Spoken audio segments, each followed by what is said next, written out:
You're telling a grown woman, mother of a teenager. Kanye's champagne has gone to her head. And somebody needs to put her in line.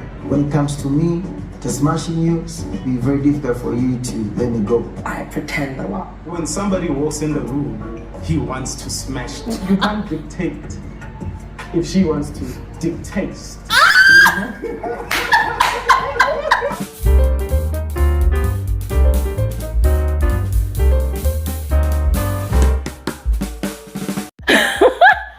Woof! Oh my God. You know, I don't know if it was just me, but by the time I was done watching this particular episode of Young, Famous and African, the first thing I blurted out was, finally, finally, someone, and not just anyone, but Andile has finally put Kanye in her place. Ladies and gentlemen, oh my God, how many of you felt like it was long overdue? I mean, guys, if none of you were thinking that, I was thinking that it was long overdue. And I was happy that it finally happened. Now, even though, if we're going to be frank about it, you and I know for a fact that Kanye did not really mean any harm by the things that she said in that final scene.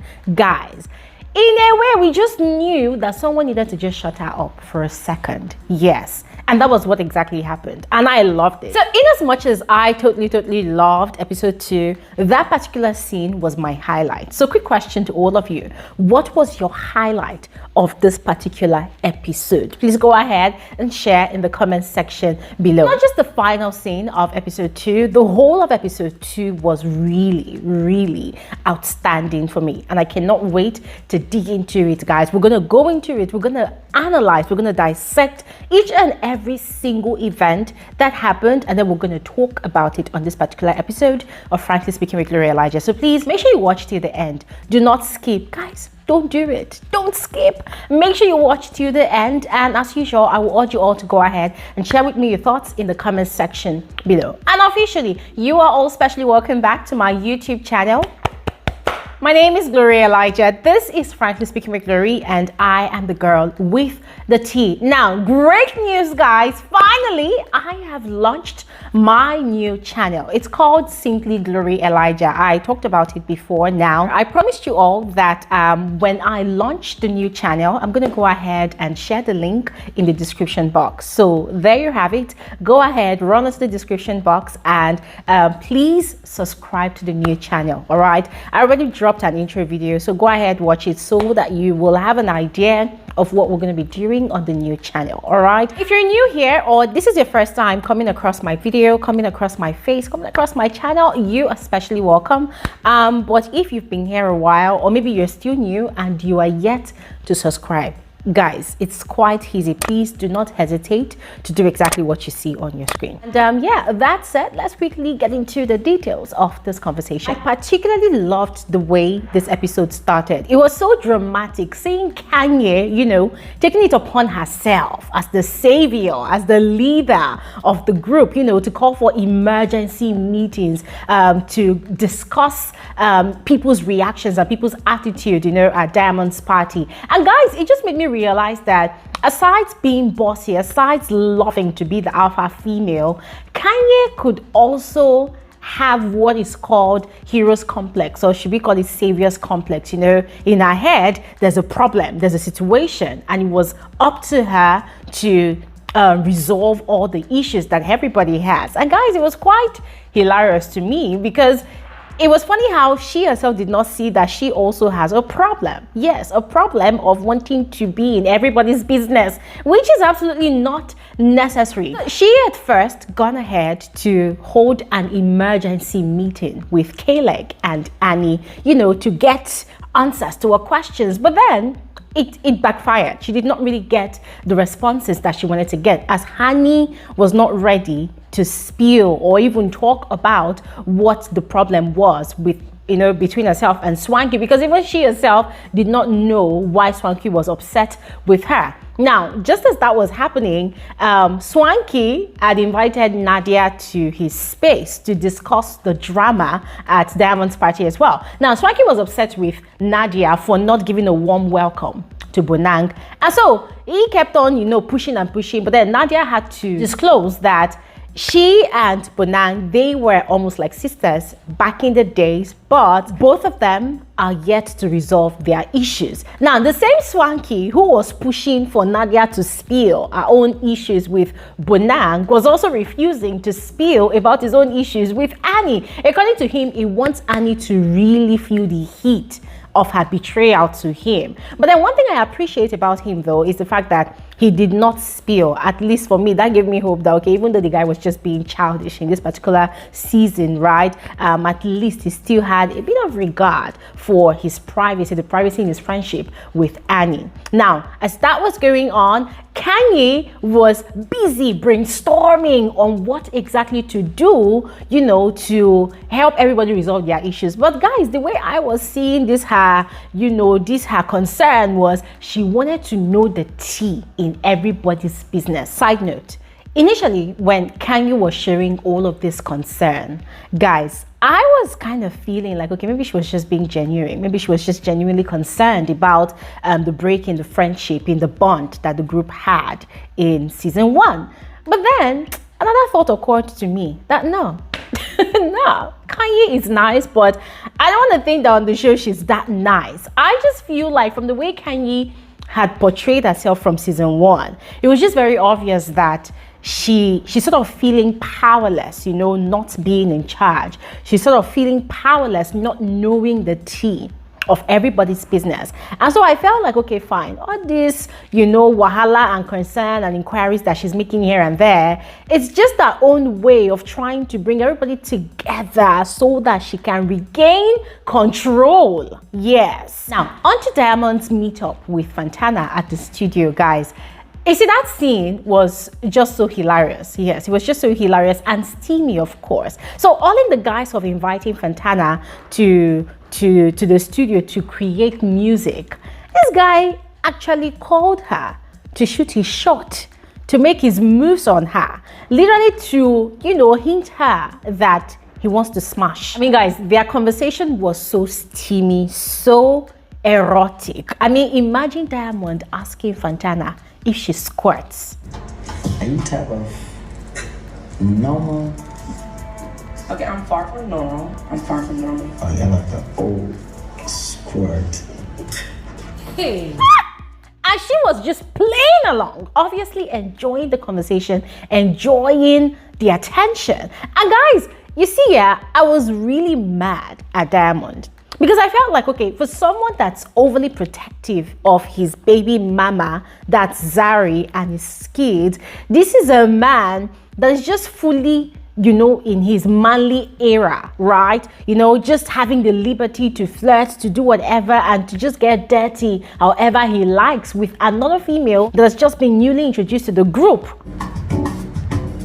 I don't know who she's been dating, but when it comes to me, the smashing you, it'll be very difficult for you to let me go. Look at him shooting his shot in the most naked way, in quotes, to another woman in the same group that has his baby mama. Guys, I was pissed. And it just made me feel like, Diamond is just very, very selfish. Very selfish. I mean, yes, one can actually interpret it to mean that, okay, he's just being overly protective of his kids, right? Knowing fully well that Andile could also pass for a player just like him. I mean, Andile is no saint. Andile also has 2 baby mamas with kids, right? So I understand the disrespect that Diamond was feeling all through this season, but it just did not really make sense. You cannot be so blatantly selfish, right? I mean, disrespecting your baby mama by outrightly going after another female that has just been introduced to the same group and then acting all, is it chivalrous, like, oh yes, I'm the knight in shining armor here, I'm the good father figure, I want to protect my kids and my baby mama from this guy. Guys, it was just very, very annoying. It was during Kanye's strategic meeting with Nadia. I call it strategic because yes, she's met with Annie and Caleb before, and now she's meeting with Nadia to strategize on how they can bring the whole group together so that everybody can, you know, confront one another and then squash their beef eventually, right? Yeah, so it was during that meeting that she had revealed the shocking news that Two-Face, Annie's husband, had impregnated another woman. In other words, is expecting a sixth child out of their marriage, guys, and that Annie had gone back to Nigeria. And I was kind of shocked, guys. I was genuinely shocked because hey, I'm based in Nigeria and I did not hear that news. So I was kind of wondering, like, okay, when did that news, you know, when did it blow out? And you know, that news made me really worried for Annie because I could only wonder about her mental health. I mean, this is a woman that has been dealing with this type of situation for the longest time, and it's not even private. Yes, it's like the whole world knows about her situation. I mean, yes, truth be told, she's not the first woman that has found herself in such a situation, but hers is different because her husband is a superstar with global recognition. So the fact that it's all out there, guys, oh my God, it made me feel so sad for her. And speaking of concern for Annie, Swanky Jerry was also devastated when he saw the news online. Someone actually sent him the link and it made him feel really bad. Yes, because at the time, guys, he and Annie, they still have issues unresolved, and also because Annie and Two-Face, they are very good friends of his, right? And he knows the amount of scandal that rumor was going to draw. Yes, the amount of negative attention was going to draw to his friend. So he needed to be there for Annie. So he sent her a voice note, yes, hinting that he wanted both of them to meet up and have a conversation, yes, at least to resolve their issues and also to find out if she was okay. But then Annie's reaction to his voice note was just as expected. Be bothered with these things. I'm dealing with real life issues. Come on. If you are my friend, why are you put on the blocks? Stop. Just stop. Of course, she wasn't having it. She did not entertain it at all. As a matter of fact, she felt like it was fake concern, you know, because of how petty Swanky had been behaving towards her the past, you know, episode, right? So she felt like, nah, this was not just being genuine. She just felt like maybe he just wanted the tea of what exactly was going on in her marriage, right? But then on the flip side, when Khanyi was having a confessional, guys, what I could see from her body language, from her facial expression, from the way she sounded, guys, it just felt like she was trying so desperately to hold on to the little trust that she had left for Two-Face. It just felt like she was trying so hard to convince herself that the rumors were not true. Because guys, that lady has actually been through a lot. She has seen a lot. She has heard a lot. And I'm very sure that there are so many things that's going on in that her marriage that even the media does not know. So even this little that we know, that we are aware of, guys, you can imagine how it's literally breaking her down. So for me, I just felt like her defensiveness during her confessionals just proved that she was living in denial. Yes, that the rumors were probably true, but she just wanted to desperately cover the last bit of shame that she has for her family, for her marriage. Now, next thing, we get to meet Louis. When I walk into a room, two things happen. Number one, the guys feel like they need to hit the gym more. Number two, the ladies start to question the guys, like, why don't you look like that? Oh my God. Louis is hot. The guy is fine. This dude has got a banging body, he's serving face card, he's serving body, he's serving attitude, he's serving fashion. Oh my God, the complete package that qualifies to, you know, be tagged as every woman's fantasy. I just totally loved the aesthetics that the guy brought to the show. However, it was very ironical, you know, the role that he was meant to play in the group, as per, you know, explained to us during our confessionals by Kanye, right? So Kanye being, you know, the alpha female of the group, you know, the one that loves to be the center of attention, the one that loves to be the main character, also throwing about her main character energy. decided to bring in Louis because according to her, she's had her eyes on him for the longest time. She believes he's got potential. And if you ask me, I will just tell you that probably potential to be a celebrity, right? A public face in the reality TV show industry, whatever it is. They do that kind of stuff in the entertainment industry too here in Nigeria, right? Anyways, so it was kind of ironical to me that for someone that loves to be the main character, right, she goes ahead to bring in another person that also enjoys being the main character. So I started asking myself questions like, is Kanye ever going to back down and allow Louis to shine? Simple question. Yeah, because she obviously wanted to give him a chance, right? By even giving him the responsibility of, making the toasts at her champagne party. But guys, it was so hilarious that by the time this guy came in that scene, Kanye did not even give him space to express himself. We're gonna get to that scene. Let's not be too hasty. Let's just take it one step at a time. We're gonna get there, all right?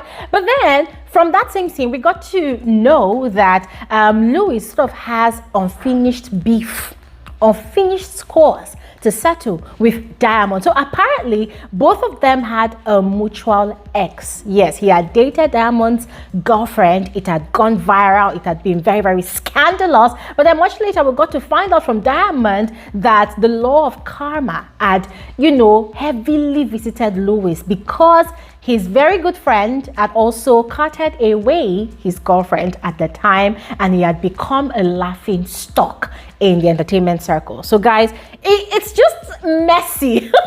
It's just a messy business with these cast members. But we're gonna get to their stories, one step at a time. Now, quickly, let's just continue into the next scene. Diamond and Andile's meet up was another scene that I had been really, really looking forward to, because I'd been wondering, like, okay, when are these two men going to have a grown men's conversation about Zari? And so it finally happened, and Diamond did not waste any time in bearing out his grievances to Andile. Even went as far as, insulting him, talking about how stupid he could be. I couldn't help but appreciate how maturely Andile had handled that conversation. In fact, the entire scenario, because if I was the one, I would give back bass to Diamond when he called me stupid. Yes, because Diamond kept on, nagging and going on and on about how he felt disrespected, that Andile was coming after his baby mama, the mother of his children, blah, blah, blah, which I still believe, makes him very, very selfish. Yes, but whilst he was nagging on the one hand like a child that has been deprived of attention and his daily dose of candy, Andile on the other hand was very, very understanding and had even apologized to him, for making a move on Zari, and had gone ahead to promise to back off. Yes, but then Diamond went ahead during his confessional to talk about how he finds it very, very difficult to trust a man. So he would no longer be able to trust, Andile. And I'm like, bro, you've got issues. You've got issues. Yes, I've seen arguments places on social media, even in the comment section of my previous video, where people were saying that, oh, Zari is the one that does not want to let go of Diamond. And I'm like, no. Diamond is very, very aggressive, like subtly aggressive about this one. Yes, this guy literally goes behind to do all the threats and all. Stay away from my woman, mother of my kids, blah, blah, blah. Zari goes for what exactly she wants. So kudos to Andile for handling that situation like a man. I just felt like Diamond was just being childish. However, as I said before on this video, I could kind of understand a bit, just 5% of where he was coming from. I mean, yeah, he knows and recognizes that Andile operates in a way like him. Both of them are similar in so many ways. Both of them are kind of irresponsible, if you want to be honest about it, guys. Yes, I mean, Diamond has different baby mamas. Andile has 2 baby mamas, and the fact that he's moving on to Zari, who is also a baby mama to his friend Diamond, it just did not really make sense in a way. But I just feel like, these people are adults. If they want to go ahead and have fun with each other, why not? Diamond is not the only one that is allowed to go crazy. Zari is also allowed to go crazy. This next scene just confirmed to me that Fantana was in that crowd to cause chaos. Between Zari and Diamond, of course. Now, we saw the other scene where they had both met up at the studio and they were heavily flirting. Yeah, they were heavily flirting, guys, having erotic conversations, talking about sex, talking about squirting, talking about all whatnot. Yes, that adult people talk about, of course. But then Swanky had invited her to his place, to kind of advise her, caution her about moving with Diamond in that kind of way, and even giving her a heads up that, listen, as my friend, I'm going to be honest with you. This guy is not interested in long term. He just wants to smash and pass. And she did not mind. However, she was going on and on about how it was kind of unfair of Zari to not want to give Diamond a chance to live his life. And I'm like, not from what I've been seeing from season 1. Absolutely not from what I have been seeing. But then for me, I just felt like, listen, these two people are co-parenting. So even though it seems to Fantana that they were too close to just be co-parenting, I'm like, there's absolutely nothing wrong in their closeness. Yes, they have to be civil with and towards each other for the sake of their kids. They have to be friends for the benefit of their kids. They have to have a smooth relationship, yes, for the benefit of their kids. It's all about the kids, except there's more to it than we are actually seeing on the show though. But then still, as I mentioned on my previous video, Zari has gone ahead recently to get married officially to her young lover. So I'm guessing that she's actually living happily ever after now, hopefully, yes. And I just don't want to imagine how Diamond is taking all of that. I absolutely enjoyed this next scene, as he was all about the kind of conversations men have when they are working out together.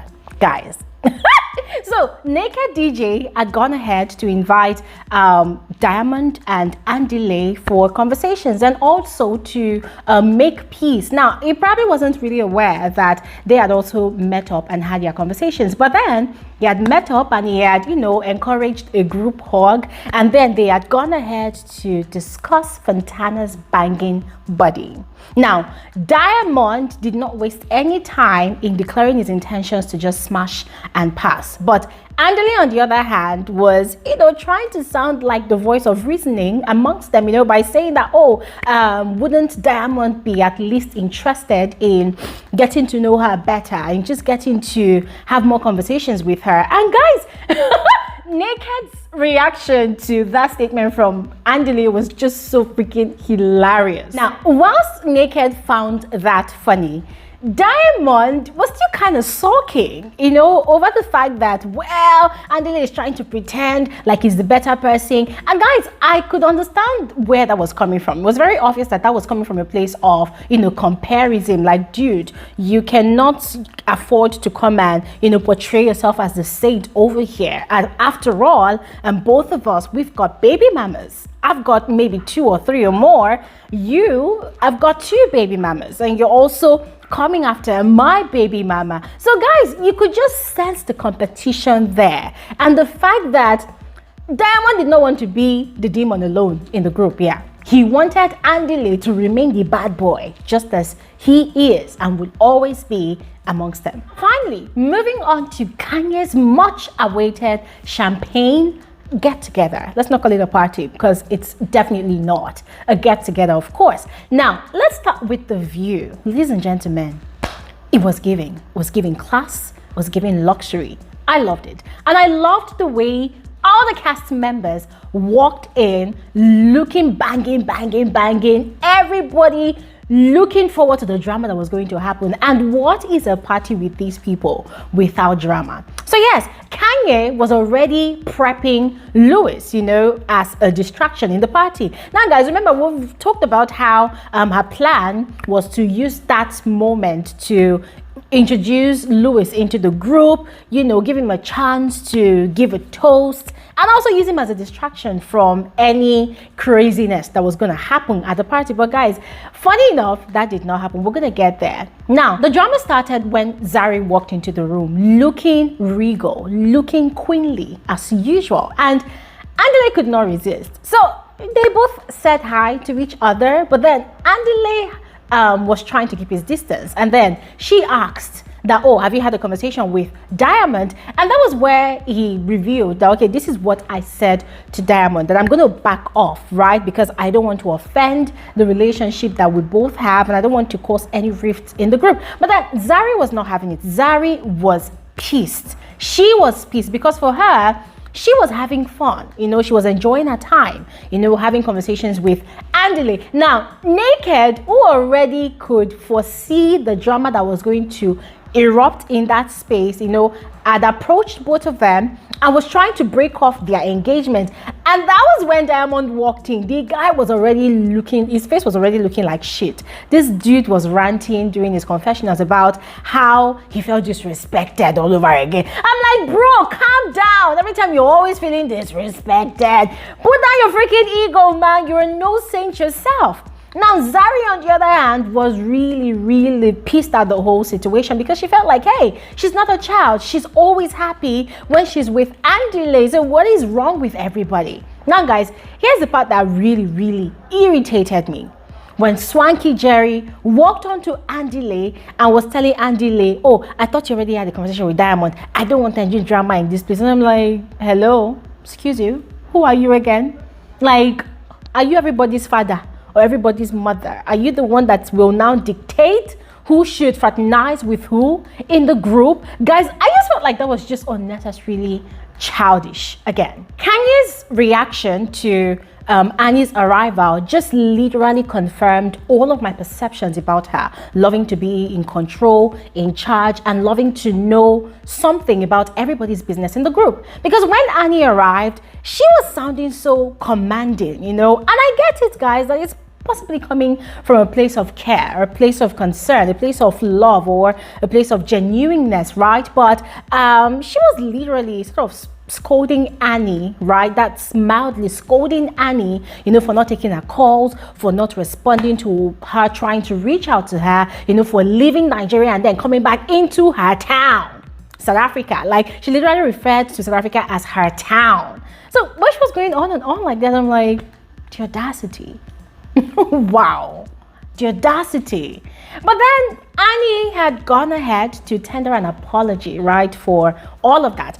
And then they moved on into the group, and Kanye chose that moment to want to bring everybody together so that Louis will come and, you know, give his toast.